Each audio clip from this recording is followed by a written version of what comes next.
Olá pessoal, tudo bem? Eu sou o professor Otávio Plazzi e esta é a nossa videoaula com um assunto relativo ao conteúdo de fisioterapia cardiorrespiratória, em que nós abordaremos a patologia DPOC. Nesta videoaula, nós falaremos não somente do aspecto patológico da doença pulmonar obstrutiva crônica. Nós falaremos também a respeito do tratamento fisioterapêutico em portadores da DPOC.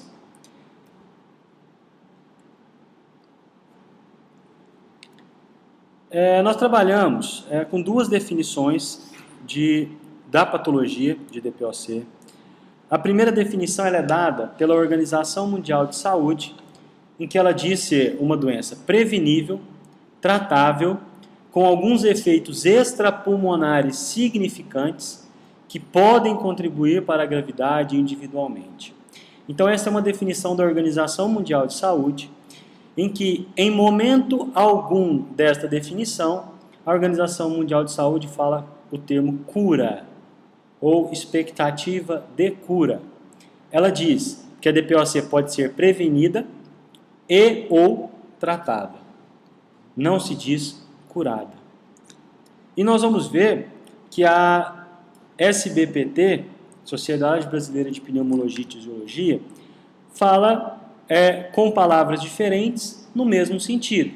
Observe, é uma entidade clínica que se caracteriza pela presença de obstrução ou limitação crônica do fluxo aéreo, apresentando progressão lenta e irreversível.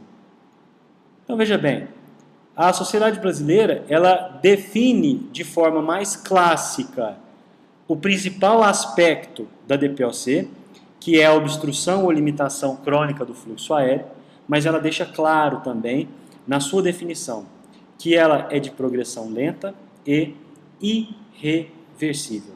Então nós não podemos prometer ao nosso paciente, portador de doença pulmonar obstrutiva crônica, uma recuperação total do seu quadro.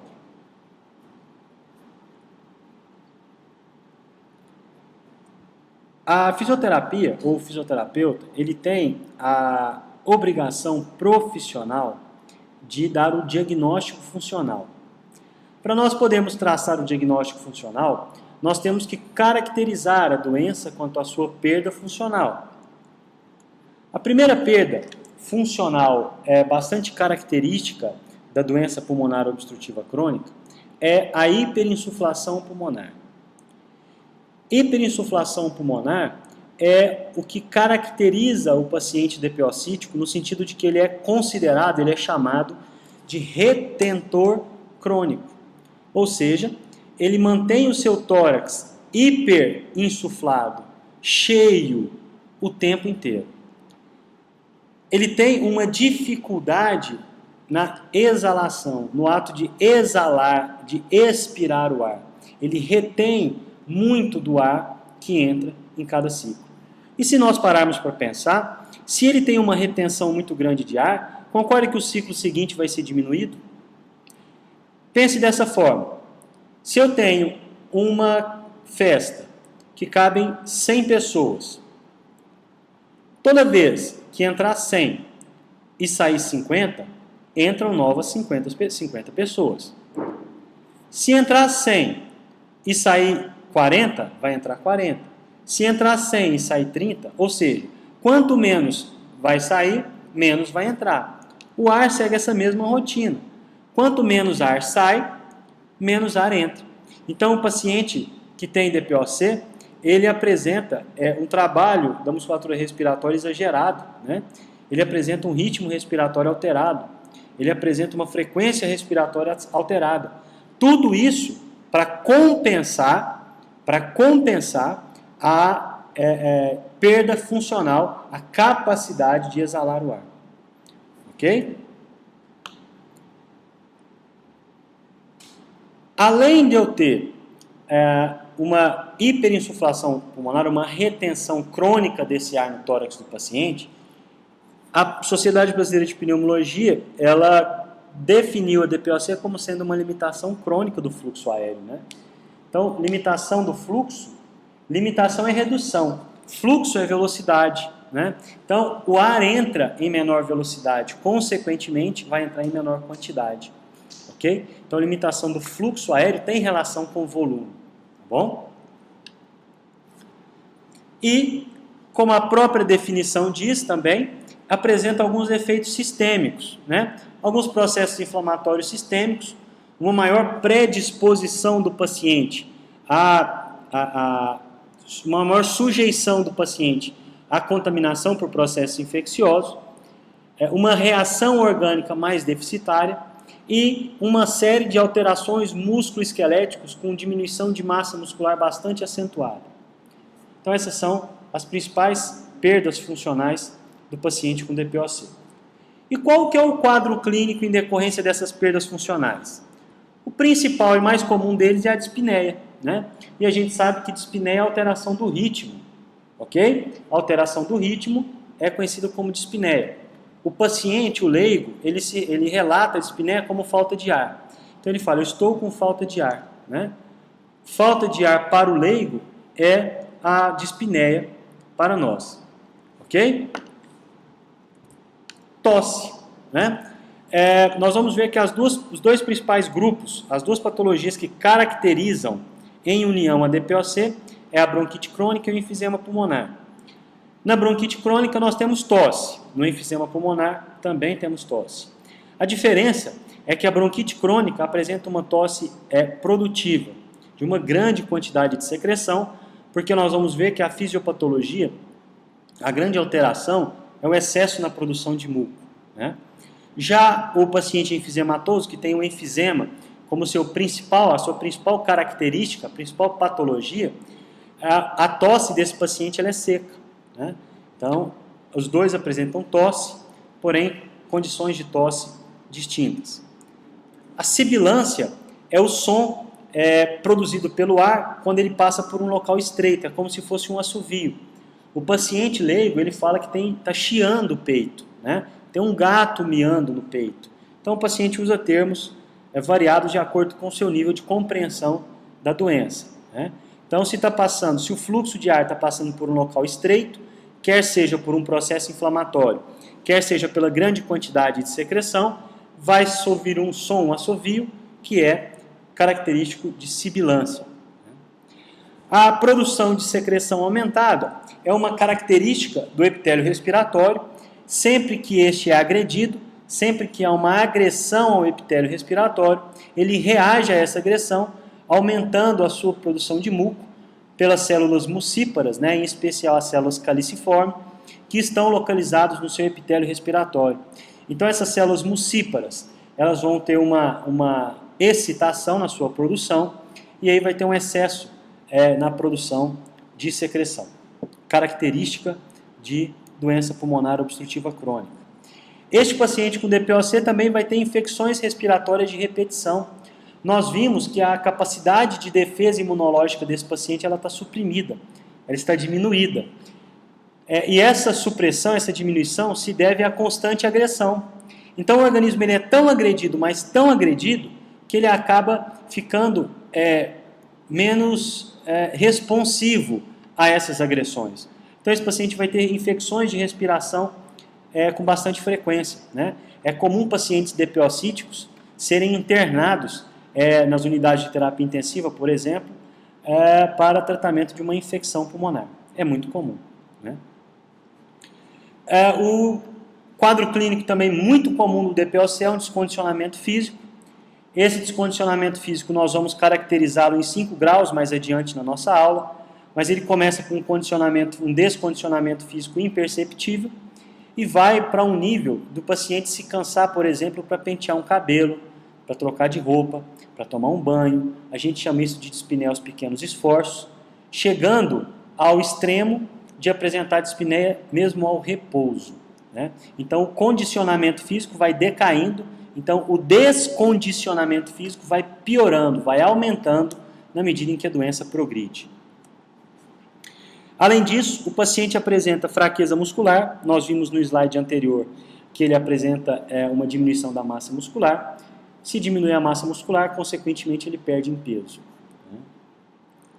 E uma coisa que chama bastante atenção no DPOC é o quadro de depressão, ansiedade e isolamento, uma vez que este paciente até então era ativo, na medida do possível, o condicionamento físico dele piorou, ele ficou restrito ao leito, ligado a uma bala de oxigênio, consequentemente, ele vai entrar num quadro emocional bastante debilitado.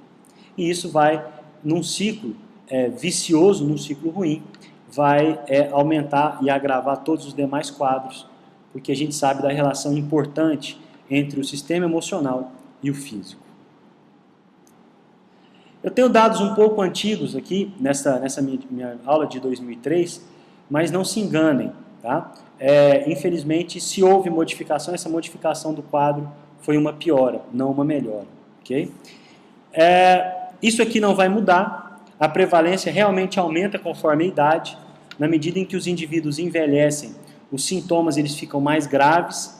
Então, quando a gente fala prevalência, é o mesmo que eu dizer que a percepção ou o diagnóstico fica mais claro na medida em que o indivíduo envelhece, né? Até porque ele vai ficar mais tempo exposto aos fatores causais, então os sintomas ficam mais evidentes.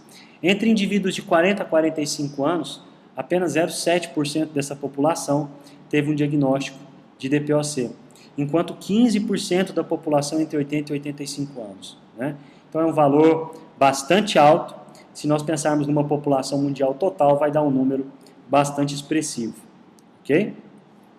Nos últimos 30 anos, aumentou significativamente o número de mulheres com DPOC, e este dado é inversamente proporcional aos homens, né? Então, a gente percebe que nos últimos 30 anos as mulheres estão mais expostas aos fatores desencadeadores, né? O cigarro, a exposição a fatores ambientais do tipo poluição. Então, essa independência que a mulher conquistou por méritos próprios e que tem que ser festejada e que tem que ser garantida, ela também fez com que a mulher se expusesse muito mais a esse tipo de transtornos ou de problemas, o estresse, etc, etc. Isso faz com que, tem feito com que o número de mulheres que recebem o diagnóstico de DPOC tem crescido vertiginosamente, né? Inversamente proporcional aos homens. Acomete 5 milhões e meio de pessoas no Brasil, ocupa entre a 4ª e a 7ª posição entre as causas de morte, sendo que no ano de 2003 foi a 5ª maior causa de hospitalização em pacientes maiores de 14 anos pelo SUS, né? Com 196.698 internações, com um custo total de 72 milhões de reais, só por internação pela doença pulmonar obstrutiva crônica, né? Então, números bastante alarmantes. Em todo o mundo, 52 milhões de pessoas têm um diagnóstico de doença pulmonar obstrutiva, sendo responsável no ano de 2000 por 2,74 milhões de óbitos no mundo inteiro. Então são números bastante preocupantes que mostram a necessidade realmente de um trabalho de promoção de saúde, de prevenção dessa patologia. Quais são os principais fatores de risco para essa doença? Bom, o primeiro fator é a poluição atmosférica, né? As nossas grandes metrópoles aí têm sofrido com bastante severidade com esses problemas.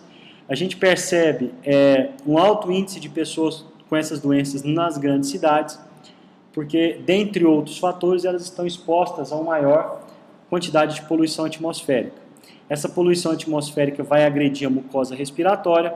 Essa agressão da mucosa respiratória vai ser respondida por uma diminuição da quantidade de células ciliadas e um aumento na quantidade de células produtoras de muco.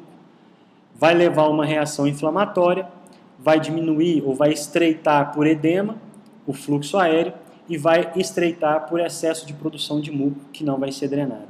Então a poluição atmosférica agride exageradamente a mucosa respiratória.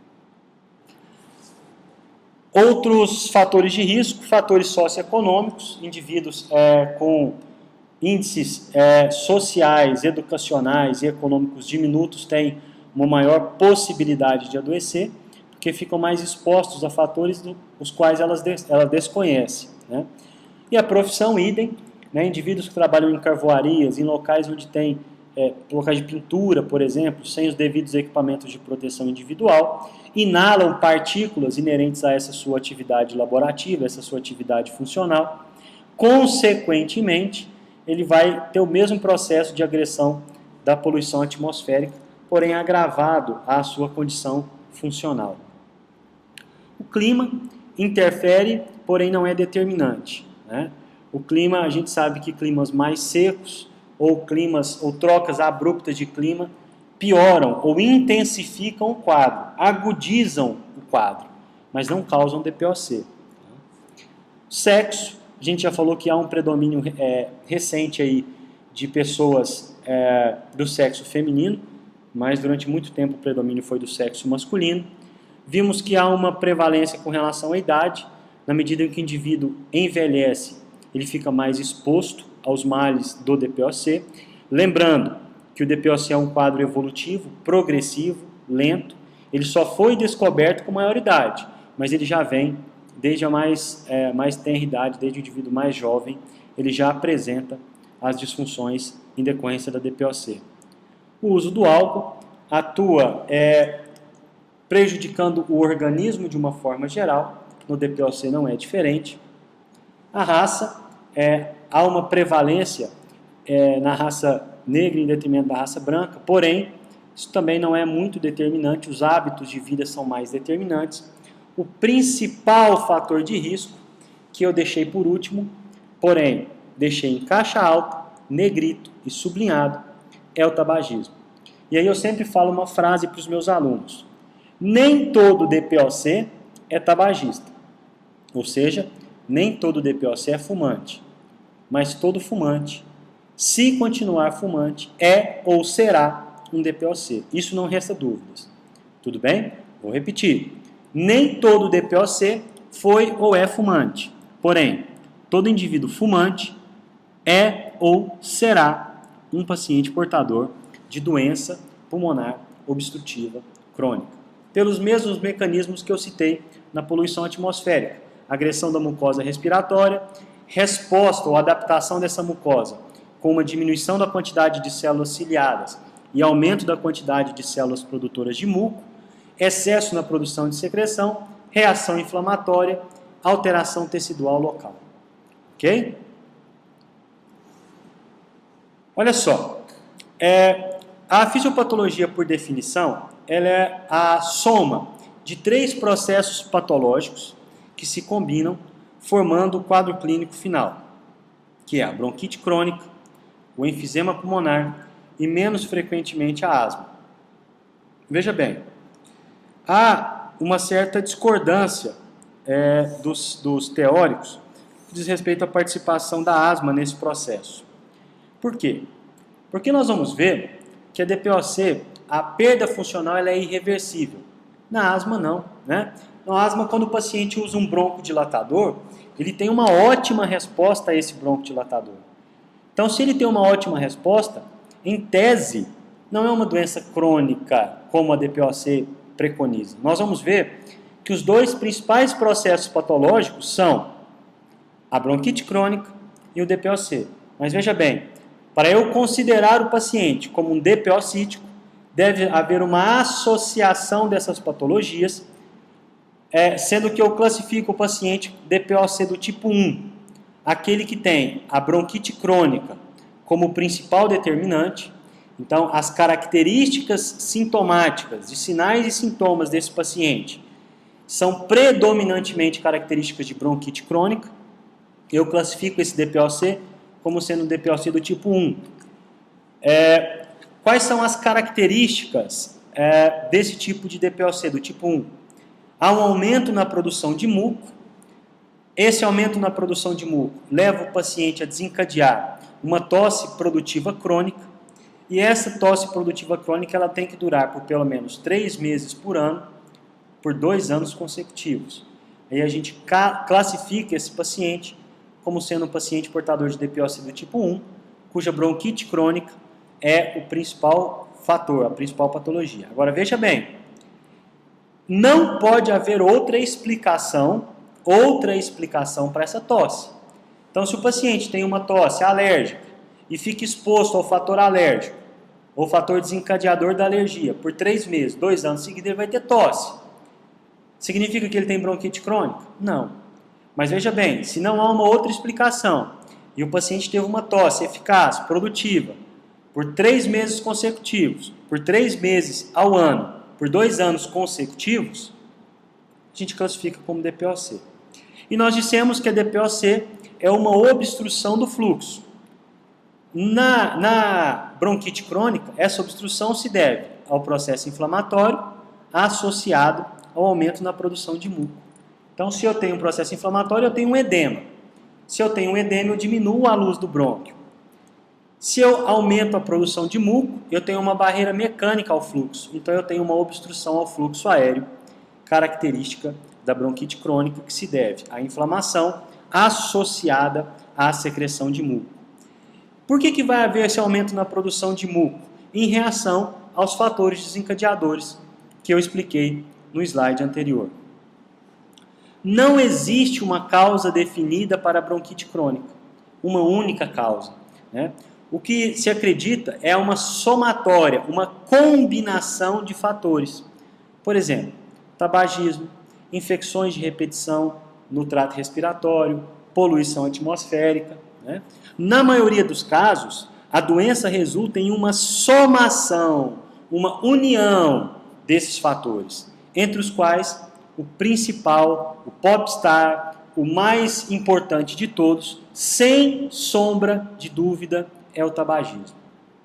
Então, o tabagismo é importante. Aliás, a poluição atmosférica é importante. As infecções respiratórias constantes também agravam. Mas o principal, o popstar, o mais importante de todos, sem sombra de dúvida, é o tabagismo. Então falaremos agora a respeito do DPOC do tipo 2, que tem como principal patologia, como principal fator patológico, o enfisema pulmonar. O enfisema é um processo, no tipo 2, é o processo determinante. O que significa isso? No DPOC do tipo 2, as características sintomáticas, os sinais e sintomas apresentados por este paciente são típicos de enfisema. Se isso acontece, a gente define esse DPOC como sendo um paciente DPOC do tipo 2. Há um aumento anormal dos espaços aéreos dos bronquíolos terminais, com destruição dos alvéolos, causada por mecanismos obstrutivos e enzimáticos, cuja principal causa é o tabagismo, com 75%. Né? Veja bem, vamos entender esse processo. Veja bem, o indivíduo que faz uso frequentemente do tabaco, do cigarro, seja ele na forma que for, ele está agredindo constantemente a mucosa respiratória. Essa agressão constante vai fazer com que haja uma adaptação deste tecido a essa agressão. Para quê? Para que a mucosa respiratória fique mais resistente. Porque o organismo percebe que ele está sendo agredido. Para evitar que essa agressão seja nociva, ele promove uma alteração no tecido conjuntivo desse epitélio respiratório, deixando de ser mais elástico, com um predomínio de fibroso, de um tecido conjuntivo fibroso. Né? Esse tecido conjuntivo, que antes era permeável, passa a ser menos permeável. Então, olha só, essa alteração morfológica, essa alteração tecidual, vai levar a uma destruição dos septos alveolares, que vai causar uma incapacidade de oxigenar o sangue. Por quê? Porque além de haver uma diminuição na capacidade de passagem da hematose, da troca gasosa, há uma destruição também em decorrência do tabaco, do leito capilar, que vai receber isso aí. Então veja bem, há uma fibrose, há uma cicatrização tanto do tecido alveolar quanto do tecido vascular. Isso vai fazer com que diminua a capacidade de oxigenação do sangue, porque vai diminuir a quantidade de oxigenação circulante. Então olha só, a incapacidade de oxigenar o sangue, que diminui o débito cardíaco com hiperventilação compensatória, que vão limitar o fluxo sanguíneo em um pulmão superventilado. O texto aí não ficou muito bom, mas deixa eu traduzir para vocês o que eu quis escrever aí. Olha só, se eu tenho uma capacidade de oxigenar o sangue, vai diminuir o sangue circulante, vai diminuir a força de ejeção do coração. O organismo vai reagir a isso aumentando a frequência respiratória, aumentando o trabalho respiratório. Por isso que eu usei o termo hiperventilação compensatória. Essa hiperventilação compensatória vai causar uma sobrecarga pulmonar. A sobrecarga pulmonar diminui o fluxo sanguíneo para o pulmão, consequentemente diminui o débito cardíaco. Essa diminuição do débito cardíaco vai levar a uma hipoxemia tecidual e uma fraqueza, uma caquexia respiratória. E podem desenvolver diminuição da massa muscular e do peso por diminuição da oxigenação dos músculos de uma forma geral. Então é um quadro sistêmico bastante importante que tem que ser levado em conta, que tem que ser levado em consideração. Ok? Então nós já dissemos que a perda funcional é a hiperinsuflação e aprisionamento de ar. Mas agora a gente tem uma condição de entender por que isso acontece. Quer seja por uma diminuição da capacidade de passagem pela bronquite crônica, quer seja por uma destruição do septo alveolar, no caso do enfisema pulmonar. Se esse paciente retém mais ar no seu tórax, concorda que esse pulmão vai ficar mais cheio do que deveria? Se esse pulmão vai ficar mais cheio do que deveria, o diafragma, que antes tinha uma forma de cúpula, uma forma com uma concavidade bastante, se você observar por baixo, uma concavidade bastante proeminente, ele vai ficar mais retificado, ele vai ficar mais plano. A gente chama isso de achatamento do diafragma. Numa imagem, numa observação de uma radiografia de um DPO-cítico, isso é muito nítido. A gente vai ter um diafragma linear, achatado. As alterações teciduais em decorrência da agressão constante vai fazer com que haja uma perda do recolhimento elástico do pulmão. Porque o tecido pulmonar, o tecido conjuntivo, deixa de ter um predomínio de fibras elásticas para ter um predomínio fibroso. E aí ele vai ficar mais rígido, ele vai ficar mais duro, vai perder o recolhimento elástico, consequentemente vai aumentar a retenção de ar. Todas essas alterações vão desencadear uma alteração na relação ventilação-perfusão, que é o desequilíbrio VQ. O desequilíbrio VQ, V de ventilação, ventilar, pessoal, é a capacidade que tem do ar de entrar e sair do sistema. Isso é ventilar. Perfundir, que é abreviado pela letra Q, perfundir é espalhar, é distribuir. O paciente que tem DPOC, ele tem tanto uma disfunção na ventilação quanto na perfusão, então vai levar a um desequilíbrio da ventilação e perfusão. O paciente ele apresenta broncoespasmo em reação ao processo inflamatório, e esse broncoespasmo, muitas vezes, ele é o que leva ao óbito do paciente, porque o paciente DPO-cítico, que já tem obstrução do fluxo, se ele entra num quadro de broncoespasmo, esse fluxo vai ficar ainda mais elevado, né? Mais agravado. Então, olha só, basicamente a fisiopatologia da DPOC é caracterizada por esses 4 processos em associação: inflamação das vias aéreas, obstrução das vias aéreas, disfunção mucociliar. Eu disse que no epitélio respiratório há uma inversão, uma diminuição da quantidade de células ciliadas e um aumento da produção de muco, então uma disfunção mucociliar, e alterações estruturais das vias aéreas de caráter irreversível. Então essa é a fisiopatologia em resumo da DPOC. Como que é feito o diagnóstico clínico? Através da história clínica e do exame físico. O exame físico e a história clínica, eu falo muito a respeito disso na minha aula de semiologia respiratória, que está disponível já para vocês aí. Paciente que apresente tosse persistente, nós vimos que para bronquite crônica essa tosse tem que ser por pelo menos 3 meses por ano, por 2 anos consecutivos. Paciente que apresente expectoração, mas veja bem, a expectoração não é determinante, ok? Mas auxilia no diagnóstico clínico. Pacientes que apresentam episódios repetidos de agudização da bronquite, agudização da obstrução do fluxo aéreo, né? Também é indício de DPOC. Dispneia ao exercício e na infecção respiratória. Veja bem, dispneia ao exercício cada vez menos intenso, viu? Porque no exercício muito extenuante, muito intenso, fisiologicamente falando, nós temos dispneia, tá? Exposição a fatores de risco auxilia muito no diagnóstico clínico, em especial o paciente que apresenta os quadros que a gente citou e que seja tabagista, a chance dele ter DPOC é gigantesca. Pacientes que apresentem manifestações sistêmicas, nós já falamos sobre isso, diminuição da massa muscular, perda de peso, infecção respiratória de repetição. A gente considera essas manifestações clínicas, sistêmicas, como quadros de exacerbação da DPOC. O que vem a ser exacerbação? Agravamento, agudização.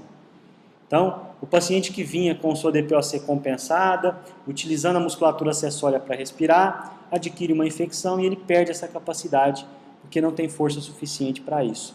Então, a gente chama de DPOC exacerbado. Pacientes que apresentam fraqueza muscular, depressão, diminuição da massa óssea e retenção de líquidos, perda de peso, desnutrição, e esses pacientes têm um aumento bastante significativo no risco das doenças, de desenvolver as doenças cardiovasculares. Sintomas não típicos da DPOC. Então, eu vou falar de alguns sintomas, vou passar rapidamente sobre isso, porque a gente chama isso de diagnóstico diferencial, né? Pacientes que apresentem hemoptise, ou seja, muito sangue na secreção, isso não é característico de DPOC, né? Normalmente esses pacientes têm que receber uma investigação para um tipo de câncer, tuberculose, mas não é necessariamente um DPOC. Né? Pacientes que têm piora do quadro de vez em quando, não é DPOC, é asma. Enfisema e bronquite são quadros irreversíveis, os sintomas eles são constantes, as perdas funcionais são constantes. Então, paciente que tem exacerbação sazonal, que piora de vez em quando o seu quadro, esse paciente não é DPOcítico. Da mesma forma que pacientes que têm excelente resposta à medicação também não são DPOcíticos. A gente viu que a DPOC ela é irreversível, não reage bem ao tratamento medicamentoso. Tá? Paciente que tem expectoração purulenta contínua, investigar alteração estrutural constante, chamada bronquiectasia. Né? Paciente que tem dispneia, porém não tem tosse nem sibilo, observar doenças de origem cardíaca. Né? As sobrecargas cardíacas, as insuficiências cardíacas sobrecarregam o sistema respiratório, consequentemente vai levar o paciente a um quadro de dispneia. Okay? Mas se ele não apresenta nem tosse nem sibilo, essa dispneia na maioria das vezes é de origem cardíaca. O uso frequente de corticosteroides, que é um tratamento para DPOC, leva a disfunção muscular, osteoporose, hiperglicemia, hipertensão arterial sistêmica e diminuição dos níveis de testosterona. Pessoal, é um mal necessário, tá? Apesar desse tanto de sintomas, esse tanto de perdas significativas frente ao uso, são essas medicações, são anti-inflamatórios muito potentes que vão contornar durante algum tempo ainda o quadro do DPOC. Falando ainda sobre o diagnóstico diferencial, normalmente o paciente que tem DPOC, o surgimento é na meia-idade, porém o agravamento dos sintomas se dá na terceira idade. Né? Em geral, o paciente tem longa história de fumo, apresenta dispneia durante o exercício cada vez menos intenso e apresenta a sua limitação de fluxo aéreo de caráter irreversível. Isso é a característica de DPOC. Característica de asma. Normalmente surge mais cedo, mais precoce. Os sintomas variam de um dia para o outro, tem dia que está bem, tem dia que está ruim. Sintoma à noite ou pela manhã cedo é mais intenso. Está associado à alergia, à rinite. Apresenta na família histórico familiar de asma e a limitação ao fluxo aéreo, que é a principal diferença, ela é reversível. Na insuficiência cardíaca, O paciente apresenta finas crepitações basilares, então crepitação em base. A área cardíaca ao raio-x estará bastante aumentada e a restrição não é ao fluxo, e sim ao volume. Então, o paciente que tem doença cardíaca, tem dispneia, não por restrição de fluxo, e sim de volume. A área cardíaca está aumentada, comprime todo o tórax, todo o pulmão, diminuindo assim a capacidade de recebimento de ar. Então, uma diminuição do volume, da quantidade e não do fluxo. Então, chegamos agora num ponto fundamental para nós fisioterapeutas, que é a caracterização funcional. Segundo a escala de Gold, a gente classifica a dispneia ou a perda funcional em 5 graus. O grau 1 é o menos leve, o grau 1 é o menos grave, é o mais leve, e o grau 5 é o mais grave, com maior intensidade na dispneia. Então, se nós observarmos aqui, olha, grau 1 e 2, nenhuma dispneia ou pouca dispneia. Grau 4 e 5, grave dispneia. Então, no grau 1, como é que a gente caracteriza o paciente DPOC de grau 1? Ele tem um desconforto respiratório só aos grandes esforços. Então, ele corre, ele anda uma longa distância, ele vai ter um desconforto respiratório. Raciocinem comigo. Esse paciente ele vai procurar um serviço de saúde? Possivelmente não. Porque dispneia aos grandes esforços, todos nós temos, independente de sermos portadores de DPOC ou não. Mas veja bem, este paciente já tem um processo irreversível instalado. Porque ele tem um diagnóstico de DPOC, só que ele está numa perda funcional de grau 1. Agora, você lembra que eu disse que a definição da DPOC é uma patologia de caráter progressivo? Então, na medida em que ele continua exposto aos fatores de risco, o quadro vai se agravando e ele já vai começar a apresentar a respiração curta ao andar depressa no plano ou subir uma ladeira. Então, já piorou a capacidade funcional dele. A gente caracteriza como sendo um DPOC de grau 2.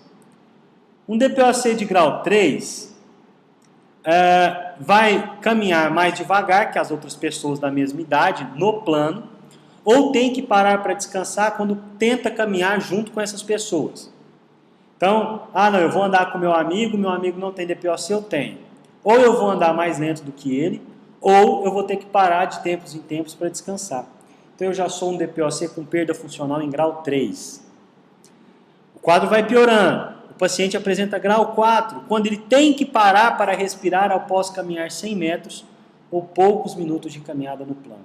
Olha como a perda funcional já está significativa. E no grau 5, que eu tenho uma dispneia gravíssima, fica cansado ao sair de casa ou trocar de roupa. Depois do grau 5, a gente tem a dispneia ao repouso, que aí já não é uma dispneia funcional, é uma dispneia ao repouso. O paciente ele fica oxigênio dependente, vai ter que ser suplementado o oxigênio para ele 24 horas por dia. Pacientes que têm hipoxemia ao repouso, como eu já acabei de falar, reagem bem à oxigenoterapia contínua. Então esse paciente vai ter que ser suplementado, vai ter que receber oxigênio de forma contínua. Pacientes que têm fraqueza muscular acentuada e a reserva ventilatória pouco prejudicada, a diminuição do condicionamento físico ainda não está muito intensa, esse paciente é um bom candidato a treinamento físico. Então é de bom prognóstico para ele. Mas veja bem, nós vamos conseguir reverter o quadro já instalado? Não. DPOC ela é irreversível. Pacientes que apresentem idade avançada, grave comprometimento pulmonar, condição psicossocial prejudicada e ainda tabagistas, são pobres preditores de resultado da reabilitação pulmonar. Ou seja, para estes pacientes, a reabilitação pulmonar, no sentido de melhora da função pulmonar, não vai trazer grandes benefícios. Porém, as doenças associadas, hipertensão, diabetes, transtornos cardiovasculares, tendem a ser melhorados. Então, a fisioterapia, a reabilitação pulmonar nos pacientes de DPOC não tem um papel coadjuvante, é um papel principal. Não existe tratamento de DPOC sem a associação da reabilitação pulmonar. Tudo bem? Nos exames complementares, né, normalmente a radiografia a gente observa uma horizontalização dos arcos costais por hiperinsuflação pulmonar. A gente observa um aumento da trama vascular devido aos processos inflamatórios e a gente observa um achatamento do diafragma. Então isso é característico de imagem de DPOC. Na espirometria, que é o que está sendo demonstrado nessa imagem, a gente vai ter diminuição de fluxo, a gente já viu que a DPOC tem uma diminuição de fluxo aéreo crônico. Então a espirometria vai caracterizar, vai quantificar essa perda funcional. Para que esse paciente seja encaminhado à fisioterapia, o mínimo que se espera que esse paciente traga é, primeiro, o diagnóstico clínico dado pelo médico. O diagnóstico clínico não é de obrigação, não é de responsabilidade da fisioterapia. É de obrigação e responsabilidade do médico.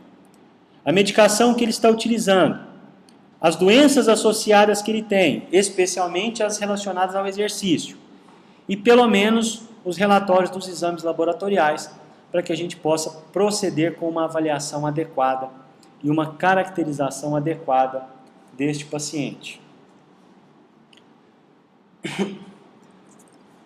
Como que é feita a avaliação fisioterápica ou fisioterapêutica? Através da coleta do histórico clínico, a avaliação da capacidade do exercício, da força muscular respiratória e periférica, da ausculta pulmonar, da observação dos dados vitais e da determinação dos objetivos. A avaliação eu não vou comentar nessa videoaula, porque eu tenho disponível aqui no YouTube e aqui no meu blog uma aula só de semiologia respiratória, então não há necessidade de nós abordarmos isso aqui. Porém, a respeito dos objetivos nós vamos conversar um pouquinho. Veja bem, os objetivos de tratamento, eles têm que ser realistas. Eu não posso nem subestimar, ou seja, eu não posso errar para menos, e eu não posso superestimar, ou seja, errar para mais. Lembre-se que as perdas funcionais do DPOC são irreversíveis. Eu devo ter repetido isso umas 30 vezes nessa videoaula. Se são irreversíveis, pessoal, é impossível você prometer para esse paciente uma recuperação total. É impossível. Então, se os seus objetivos forem superestimados, forem exagerados, você vai causar no paciente, na equipe e em você mesmo um sentimento de frustração muito grande. Então, muito cuidado ao traçar os seus objetivos. Na inspeção, o que a gente vai observar nesse paciente? Tórax hiperinsuflado. O paciente vai apresentar taquipneia e dispneia, ou seja, taquidispneia, aumento do ritmo e da frequência respiratória. O tempo expiratório vai estar prolongado, né? Esse paciente vai fazer uma expiração, principalmente a expiração com lábios semicerrados, para fazer uma expiração ativa, e vai utilizar muita musculatura acessória, né? Na ausculta, provavelmente eu vou encontrar murmúrios vesiculares diminuídos, sibilos e crepitações. Por que provavelmente? Porque vai depender da fase desse DPOC, do grau de comprometimento desse DPOC. Aqui a escala de Gold eu já mostrei para vocês, em graus de 1 a 5, então nós vamos passar adiante. No exame físico, o que eu observo nesse paciente? Na inspeção clínica, velocidade do movimento, presença de esforço, presença de dispneia, se o paciente usa algum tipo de deambulador, se ele usa deambulador, se ele usa cadeira de rodas, se ele usa bengala, se ele usa qualquer tipo de deambulador que facilite ou que diminua o esforço, tem que ser observado. O posicionamento com inclinação anterior do tronco estabiliza a musculatura escapular, melhora a mecânica respiratória. Tanto é que quando a gente corre muito, quando a gente faz muito exercício, quando nós paramos para descansar, a gente adota essa postura, né? A gente flexiona o tronco anteriormente, posiciona as mãos no joelho e faz respirações bem profundas. O paciente apresenta cianose, atrofia da musculatura e uma grande quantidade de edema periférico. Então, na inspeção clínica, nós vamos encontrar esse tipo de caracterização. O tórax vai estar hiperinsuflado, podendo apresentar deformidades. Vai haver uma alteração na frequência respiratória. Pode haver um movimento tóraco-abdominal paradoxal. O que é isso? É invertido. enquanto o abdômen está aumentando, o tórax está rebaixando. Então a gente chama isso de respiração paradoxal, principalmente no repouso ou durante o exercício. Grande uso da musculatura acessória da respiração e grande atividade dos músculos abdominais, uma vez que esse paciente tem uma dificuldade na expiração aumentada, ele vai começar a trabalhar a expiração não passiva, e sim ativa. Então ele vai ter um uso excessivo da musculatura abdominal. Os principais itens a serem coletados na história: os problemas de saúde, identificar e classificar a dispneia, identificar os sinais de capacidade de exercício físico e de realização das atividades de vida diária, identificar os sinais de perda da depuração mucociliar, de perda da função mucociliar, relatar o curso natural dos sinais e sintomas, identificar os fatores que influenciam os sintomas e a sua progressão, identificar a necessidade de informação do paciente. Então, se o paciente não sabe ou não tem conhecimento do seu quadro, cabe ao fisioterapeuta assistente dar esse tipo de informação e determinar os objetivos de tratamento. Como eu já disse para vocês, identificar objetivos de forma realista, não super e nem hipoestimando estes objetivos. Os objetivos mais comuns no tratamento fisioterápico do DPOC são: primeiro, reduzir a dispneia, aumentar a capacidade de exercício e atividade física, melhorar a higiene brônquica, o conhecimento e o autocuidado. Então esses são básicos. Servem para todos os DPOcíticos? Óbvio que não. Pode haver uma alteração? Pode. Eu coloquei na ordem de importância aqui, mas pode ser que o meu paciente não tenha dispneia ainda aos médios, aos pequenos esforços ao repouso, e aí ele só tem dispneia aos médios esforços. E aí eu vou primeiro melhorar a capacidade física, isso consequentemente vai diminuir a dispneia. Ou ele ainda não tem perdas funcionais, mas está com uma infecção, tem acesso na produção de muco, meu principal objetivo vai ser melhorar a higiene brônquica. Então esses são os objetivos comuns, mas a gente tem que colocar em ordem de importância na medida em que a gente avalia individualmente o paciente. Ok? Pessoal, então assim a gente finalizou a parte de caracterização da patologia. A partir de agora, nós falaremos a respeito do tratamento fisioterapêutico ou do tratamento fisioterápico da DPOC. Alguns desses tratamentos eu vou passar rapidamente, porque se tratam de manobras de higiene brônquica e de expansão pulmonar, que nós temos uma videoaula específica para cada um desses temas já disponível para vocês. Mas alguns outros temas nós vamos aprofundar bastante aqui ainda nesta videoaula. Vejam só, o tratamento fisioterápico, ele primeiro tem como objetivo estabelecer o diagnóstico funcional da DPOC. Então o diagnóstico da fisioterapia é o diagnóstico funcional. Depois que eu fiz o diagnóstico, eu vou determinar os pontos a melhorar, não é isso? Então eu vou otimizar a função pulmonar. Maximizar o estado funcional do paciente, fazer com que ele melhore a sua capacidade de realização de atividades físicas. Prolongar a sobrevida do paciente sempre que possível, isso é a função do tratamento fisioterapêutico, fazer com que o paciente ganhe em tempo de sobrevida. Não só em tempo, mas em qualidade de sobrevida. Olha só, alguns fatos que são observados nos trabalhos mais recentes. Treinamento de membros inferiores, quer sejam treinamentos de resistência ou com resistência ou tratamento aeróbico, melhoram a dispneia. Tá? Então, isso são evidências científicas. Treinamentos de membros superiores e de músculos respiratórios aumentam a qualidade de vida e diminuem as hospitalizações. Então, veja bem, de antemão a gente já observa, né? O melhor tratamento para DPOC é o tratamento da musculatura respiratória, o tratamento respiratório associado ao treinamento de membros inferiores e membros superiores. Se a gente faz esses treinamentos todos agrupados, o paciente ganha uma melhora na sobrevida e tem uma educação à doença mais potencializada, ou seja, ele vai saber evitar a exposição aos maiores fatores de risco. No treinamento de membros inferiores especificamente, imaginemos um paciente que caminha somente 100 metros e que para por limitação ventilatória. Após a reabilitação, ele caminha o dobro ou mais, possibilitando a realização de 2 vezes mais tempo de atividade com menor índice de dispneia.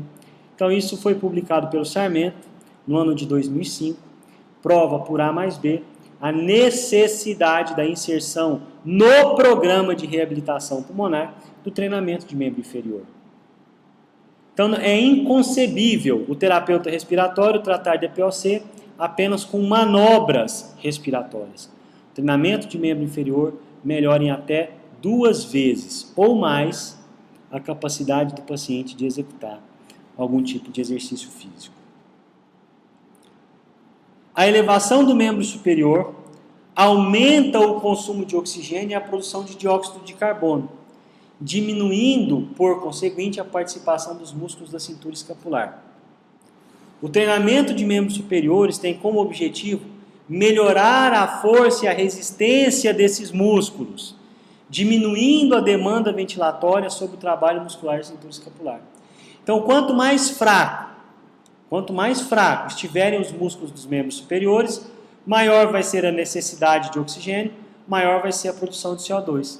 Quando eu trabalho esses músculos, consequentemente, eu diminuo a necessidade de oxigênio, eu melhoro o aproveitamento de oxigênio pelo músculo dos membros superiores, consequentemente, eu favoreço a condição fisiológica da atuação desses músculos. Então veja bem, nós já provamos por A mais B da importância da inserção de exercícios de membros inferiores e de exercícios de membros superiores. Os modos mais comuns de treinamento são os pelo cicloergômetro de braço, para trabalhar membro superior, ou por movimentos repetitivos para a musculatura da cintura escapular, com carga ou não, com cargas progressivas. Para isso a gente vai ter que fazer o teste de carga máxima, esse tipo de avaliação. Os 2 métodos sofrem incremento de carga de acordo com a limitação individual, para que o exercício dure em torno de 20 a 30 minutos, do mesmo trabalho do Sarmento, publicado em 2005. Bom, então nós vimos que é fundamental passarmos com esse paciente pelo treinamento de membros inferiores e pelo treinamento de membros superiores. Quais são as modalidades nesse treinamento? As modalidades de tratamento, elas são baseadas no indivíduo. São baseadas nas causas individuais de limitação e principalmente na quantificação dessa limitação. Então não tem como nós começarmos um projeto ou um processo de reabilitação pulmonar, de recuperação funcional, sem conhecer o quadro atual desse meu paciente. Podem ser treinamento físico, com ou sem suplementação de oxigênio, exercícios respiratórios, treinamento muscular inspiratório, posicionamento corporal, ventilação mecânica invasiva ou não invasiva. Exercícios respiratórios, treinamento muscular, posicionamento corporal nós já vimos nas aulas relativas às manobras de higiene brônquia e de expansão pulmonar. A ventilação mecânica, quer seja invasiva ou não invasiva, nós abordaremos numa videoaula posterior. Já o treinamento físico, nós falaremos nessa aula de hoje. Então falaremos agora a respeito do treinamento físico. Treinamento de endurance ou de resistência. Ele é indicado para pacientes com doença pulmonar obstrutiva crônica em todos os estágios, mas nós já vimos que o resultado vai ser menos visível, menos efetivo, na medida em que este paciente tem um agravamento do seu quadro. O objetivo principal deste tipo de treinamento de resistência, de endurance, é aumentar a capacidade aeróbica ao exercício, capacitando o paciente a realizar as suas AVDs em intensidade relativa mais baixa. Porém, na medida em que ele evolui na sua condição, ele melhora a sua capacidade de realização de AVDs. Tá? Esse treinamento ele pode ser realizado em esteira ergométrico ou em ciclo ergômetro, e a frequência ideal é de pelo menos 2 a 3 vezes por semana. O treinamento ele pode ser realizado intervalado, que é uma alternativa ao treinamento de resistência em pacientes que não conseguem permanecer em atividade por 20 a 30 minutos. Ele até consegue, mas ele numa forma muito suave, muito lenta. Então esse tipo de treinamento ele não é indicado para os pacientes com condicionamento prejudicial. Esse treinamento contínuo não serve para esses pacientes. O treinamento que é melhor indicado para esses pacientes é um treinamento intervalado, ok? As sessões são feitas em blocos de exercícios com 30 a 60 segundos, a 90 a 100% de carga. Então, baixo tempo e carga intensa, até blocos de 2 a 3 minutos com 70% da carga. Então, a gente vai ter blocos de exercícios intensos com blocos de repouso, tá? Ou com exercícios menos intensos. Consome mais tempo que o treinamento de endurance devido aos períodos de descanso. Então eu vou ter que expor o meu paciente a treinamentos mais prolongados. Então esse é o treino intervalado. Então, agora saindo do treino de resistência, de endurance, vamos entrar para o treinamento de força, de membros inferiores e membros superiores. Ele é adicional ao de endurance ou intervalado. E é recomendado para todos os pacientes, em especial os pacientes com diminuição de força periférica. Então veja bem, não posso fazer só o treinamento de resistência e nem só o treinamento de força. O ideal é que haja uma combinação desses dois, ok? Se eu faço um treinamento intervalado associado a um treinamento de força, eu estou expondo o paciente ao menor esforço. Então, em tese, eu faço isso com pacientes com menor condição física. Treinamento de endurance contínuo, mais força, eu exijo do paciente maior esforço. Quanto que eu ponho de resistência? Em torno de 60% a 80% do teste de repetição máxima. Então, o teste de repetição máxima, vocês podem encontrar aí na bibliografia, vai se aumentando a carga de acordo com a capacidade de execução de repetições relativos a essa carga. Então, eu começo com 2 a 3 séries de 8 a 12 repetições por grupo, de 2 a 3 vezes por semana.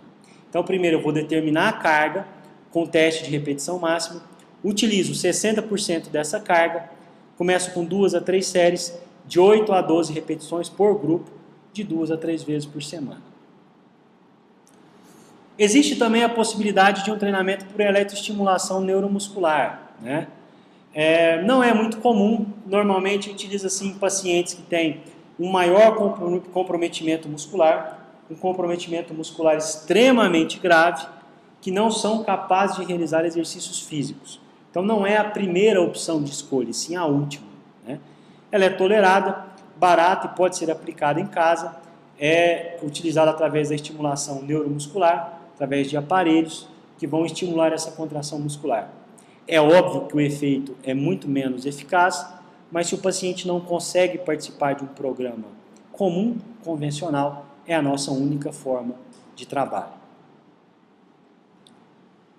Frequência do tratamento. Frequência média semanal para cada tipo.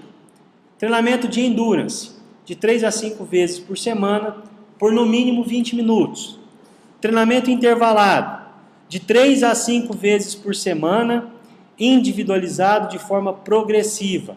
Então, não são todos os pacientes que eu vou usar a mesma configuração, de parte ativa e de repouso, ok? Treinamento de força, de 2 a 3 vezes por semana, individualizando de forma progressiva.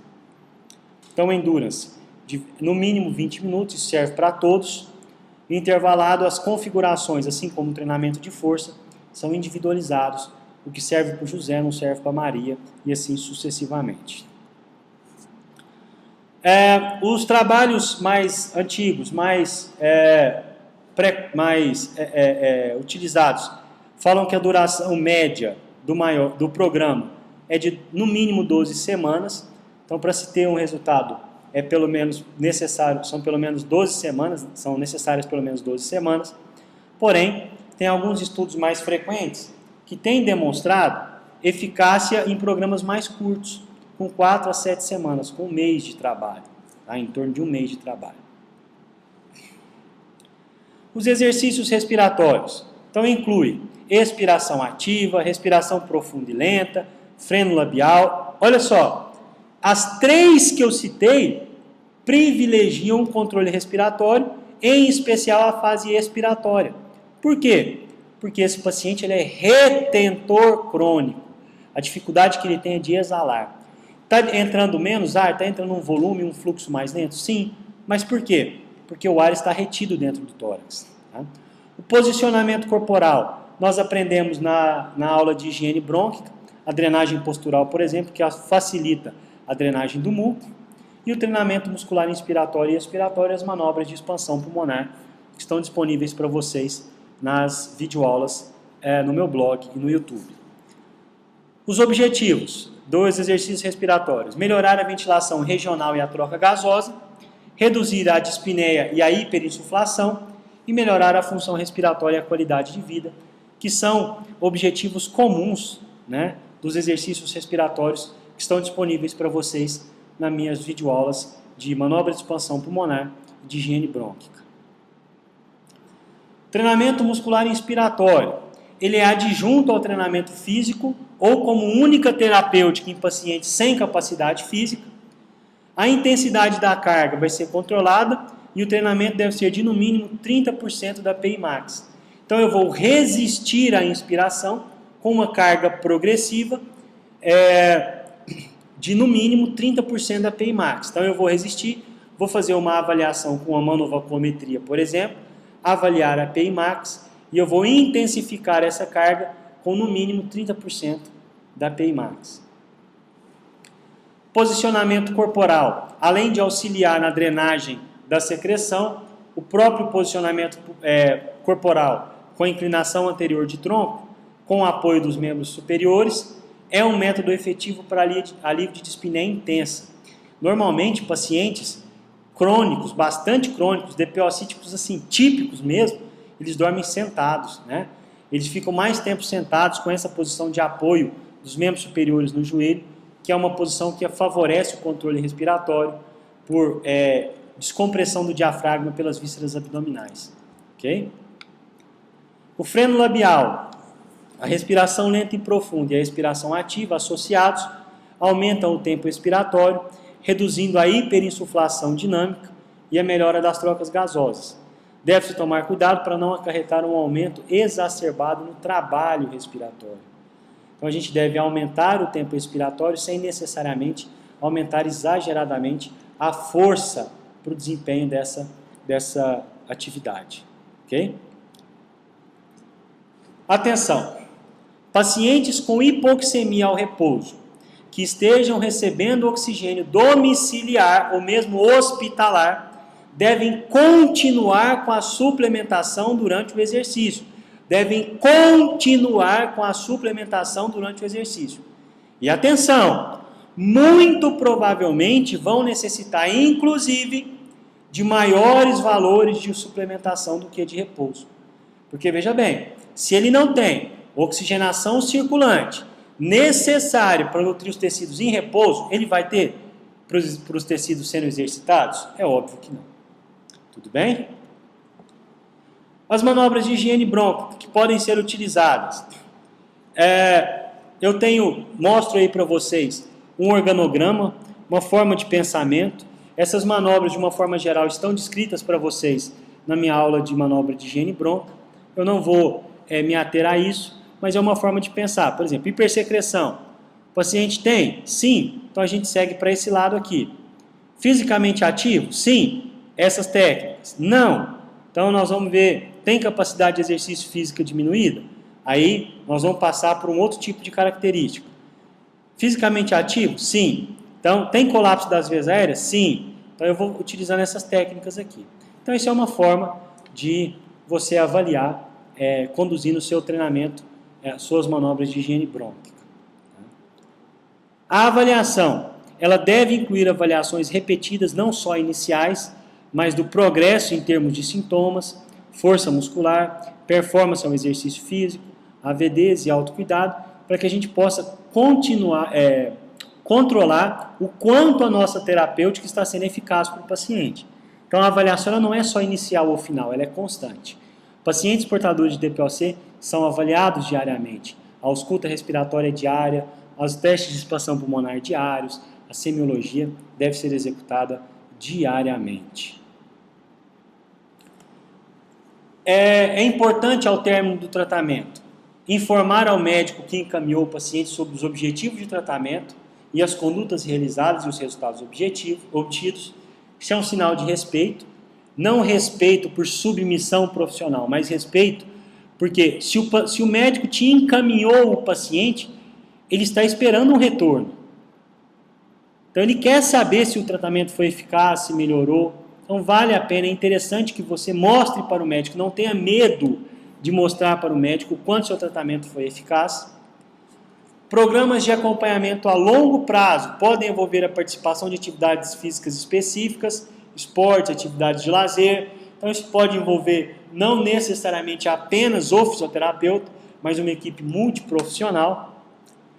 Essas são as referências que eu indico para que vocês leiam. Normalmente artigos estão dispostos aí. Tem também a diretriz para o tratamento da fisioterapia, o tratamento da doença pulmonar obstrutiva crônica, no site do Jornal da Pneumologia.